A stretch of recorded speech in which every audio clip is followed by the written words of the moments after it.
Hi, my name is Beth Hiley, here for Board Game Geek at Origins 2019. I'm sitting down with Kafir Mendel from CaveGeek. CaveGeek, yeah. And we were walking around the hall, and we sent our spies out and around the hall. Right. And here at Origins, They're very good. they are very good. Yes, he was very persistent, being like, talk to Beth, talk to Beth. Origins is one of the shows where we really get to highlight some of the other things involved in either the game industry or at least just the sort of geek culture industry. Right. And we were really fascinated by the stuff that you had in your booth, so we really wanted to have you come on and highlight some of the art that you do. That. Yeah. Thank you very much. So obviously there's a big pile of stuff in front of us, but why don't you just give us an idea of what are we looking at? What have you made? I make unique maps. I've made other things other than maps, but I really love maps. And with the maps I make, I use a unique process that I use pyrography, which is like wood burning. Yeah. Burning. I use a heated pen to burn on traditional brain tan buckskin. It is deer skin that's tanned the same way it's been done for tens of thousands of years. So Neanderthals are walking around dressed in this stuff. I used to make it myself for a living and teach primitive skills and stuff like that. Stone Age survival and things. And then I started making art. So the burning, when I burn the maps on it, they become three-dimensional because when you burn skin, it shrivels. Yeah. And so that allows me to, that was actually an accident. The first time I made anything was a map of Middle Earth for myself, and I was terrible at drawing, and I didn't know how I was going to get it on the I was going to say Tolkien's maps are a good one to start with because there are a lot of just like triangles and things. Yes. So I was like, well, how am I going to do it? But I have done some wood burning, so I thought, I'll just wood burn it on the map, or I'll just burn it on. That makes more sense to me than drawing, so I'll do that. And I didn't expect the skin to shrivel and start moving. And that's what created the 3D effect. Since then I've improved it and made it a lot more extreme. So once I do that, and I finish sculpting all the landscape the way I want it, then I paint using a piece of bone to paint with, and natural pigments. That's it. So other than the burning, I'm sticking mostly to materials and techniques that are as old as time.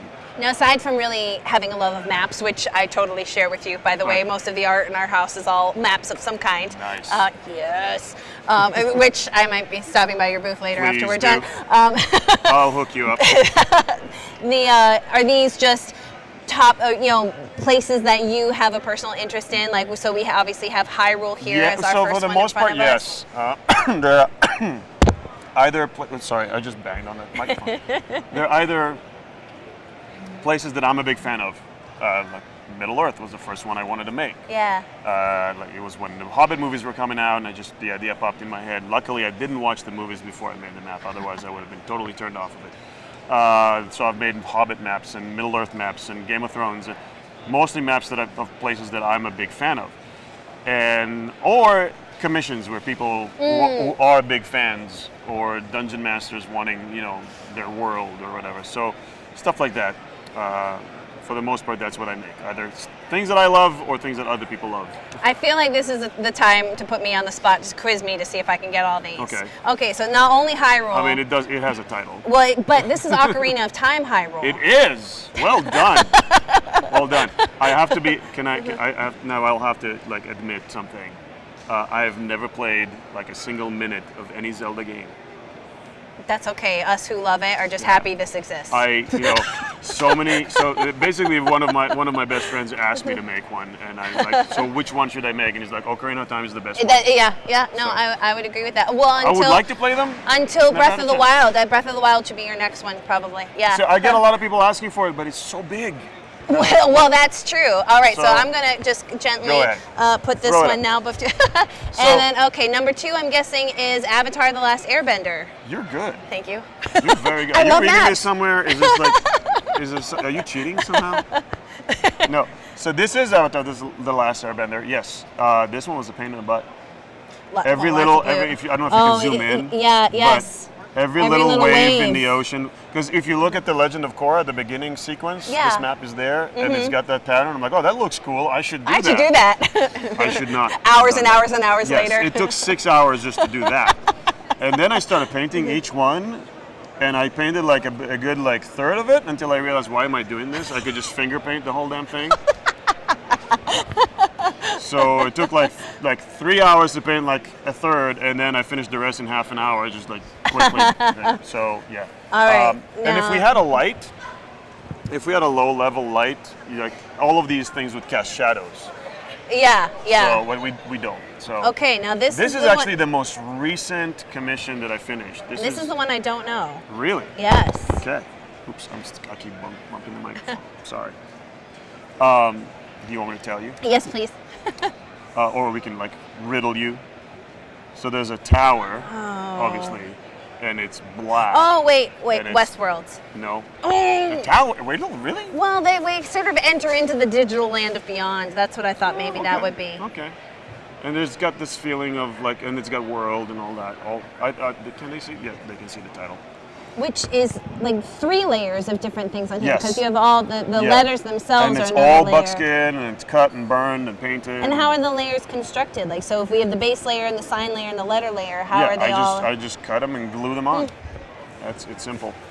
All the name tags are different layers. This one is the most 3-dimensional map I've done. Yeah, because the scar is a whole little. So little, yeah, this is again it's. You're driving me nuts. You want me to tell you? Yes. It's the Dark Tower. Oh, Stephen King's Stephen Dark King's, Tower. yes. So this was a commission by a big fan. Thank you, Tuna. You're awesome. I really tried to push the limits with the 3-dimensionality of it. So it's really hard to show, but these mountains really like stick out. Yes, yeah. Evident to me the- sitting here in person, yeah, but the canyon- because I can kind of even feel them from the underside too. That Right. there's ridging Yeah. there. And the canyon here is called the Devil's Butt, Thing. to use a nicer word. And we actually cut that into the skin, and we put a little piece underneath it. And the forests up here, they're separate pieces of skin of leather, so they're glued on, and they're each textured, every single tree and all that. So this one was really fun to do, and the customer requested that the colors are not as vibrant, that they're more like antique, faded colors, and this was really fun to do. So I've never done that before. Usually I'm gonna go all out, and it's looks brand new and all that. So All right, then our last one. That one I don't have to guess, but it's the one that probably makes me the happiest. they can't even see all of it on that. I know, right? Here, we'll put kind of the title here on the bottom. With some signature choose, Wallace Shawn, who plays Vicini. Right. Wallace Shawn, Carrie Elwes, and Chris Sarandon are signed it. So it's Princess Bride. There is an original map that was actually made for the book. It was a promotional thing. I think maybe it was in the book, maybe it wasn't. I'm not Goldstein, sure. Right. yes. I've never read the book, but I love the movie. Who doesn't? And so one day on a whim, I'm like, is there a Princess Bride map? So I looked it up, and there was one, but it was for the book, and the book is very different from the film. Yes, it is. So where the Pit of Despair is in the original map, there's a big skull, and it says the Zoo of Death, because in the book the Pit of Despair is like a level in the Zoo of Death. There are a lot of other differences. There are no eels. There's no shrieking eels in the book. There's sharks. There's no ruins on top of the Cliffs of Insanity. There's a big oak tree. So I like to collaborate with with other artists. I have a lot of friends who are artists and way better than I am at pretty much anything.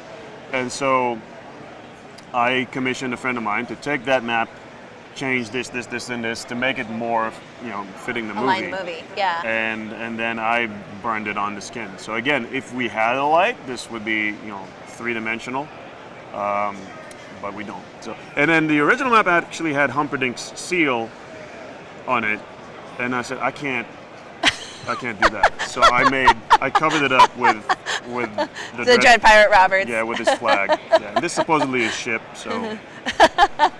Now, if people were interested who aren't here at Origins and they were interested in looking up some of your artwork, possibly commissioning you or buying things from you, how would they be able to find you outside of this show? Well, CaveGeekArt.com.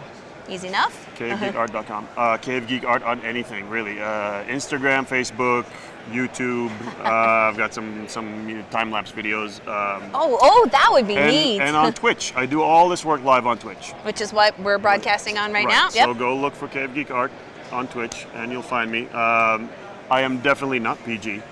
I make a fool. Duly warned. Duly warned. I make a fool of myself. There's a lot of scotch involved in this process. But yeah, I do it all live, and a lot of these, they take a long time. It takes sometimes weeks or months to finish a piece. This one in particular had a little over 100 hours of work just in this one. My next piece is a commission from a movie called Beats of Rage. It's a low budget movie. It's really hilarious and intentionally. Can I say it's bad? It's not. But it's like intentional. Like campy. It's campy. Very campy. It's like a post-apocalyptic thing, and it's got like a fantasy map thing. And somebody commissioned me to make the map. It's people basically doing Dance Dance Revolution against each other to the death. It beats FP2 Beats of Rage. It's on Amazon Prime. It's hilarious. And then you mentioned you were doing some D&D stuff as well. Yeah. So I've done some D&D maps. I've done the Sword Coast. I'm working on a Dragonlance map for myself. I'm in touch with other artists. Anna Meyer. She's an amazing cartographer, and we're gonna collect. She's built what looks like satellite imaging of Greyhawk, and so we're going to collaborate to make a Greyhawk map. So are these more, pieces to hang or more playable? They're pieces to hang, but you could play with them as a prop. It's a map. Yeah. But considering D&D specifically, so I have a project that is unrelated to my art. If you wouldn't mind me talking about it, it's called Flavor Text Adventures, and it's on Patreon. If you just look for Flavor Text Adventures on Patreon, you'll find it, and it is a monthly Dungeons and Dragons / Pathfinder / fantasy RPG cookbook on how to cook monsters. It's all done in character from the point of view of a famous, fabulous halfling chef named Alton Green. This sign in your booth makes more sense now. Right. How to cook cave troll. How to cook cave troll. Yeah. So his name is Alton Green, and he's an expert at cooking monsters. And every month he will tell you the story of his adventure on how he ended up cooking or eating owlbear or unicorn or cave troll or pixies or whatever. And then he'll teach you a recipe that's actually a real recipe designed by chefs that you could cook at home or for your group, for your gaming party. And the third part of that is actually gaming content, where we take the story and the recipe and we sort of bring them into the game. So if your characters just kill the troll and they want to eat it, what would it do to them? Or what kind of skill check do they have to pass in order to cook it properly so that it does something? Or what boost or penalty it might give them afterwards. Exactly. So cave troll, for example, gave you, if you cooked it correctly, would give you night vision for 24 hours, but might also give you an allergy to sunlight, for the same amount of time. Fun things like that. We have even gone even bigger and deeper since then. If Alton mentions any magical items in his story that his party used, we'll give the stats for those. NPCs, things like that. Sometimes a map. So we just really fun things, and also questions, because he's a bard and he's a storyteller. The stories may be a little embellished because he's a halfling and he's a bard. You can't really trust anything he says. So he also loves to teach people how to tell stories. So in the gaming content part, he will actually ask a DM questions about the story that are meant to inspire them to think further about it and flesh it out into, with at minimum an encounter, but even a full adventure. Yeah. So this month we're actually working on combining actually May and June into a bigger installment that's pretty dark and gruesome, about an evil gnome alchemist who's trying to achieve immortality by using goblins. Well, so you said that was available on Patreon? It is. So Flavor Text Adventures on Patreon. And then if you guys want to check out some of these amazing maps, that's going to be under the CaveGeek. Yeah. So Kiefer, thank you so much for letting us take a look. Really appreciate your work, and I'm so glad you were able to stop by. Thank you. I love it.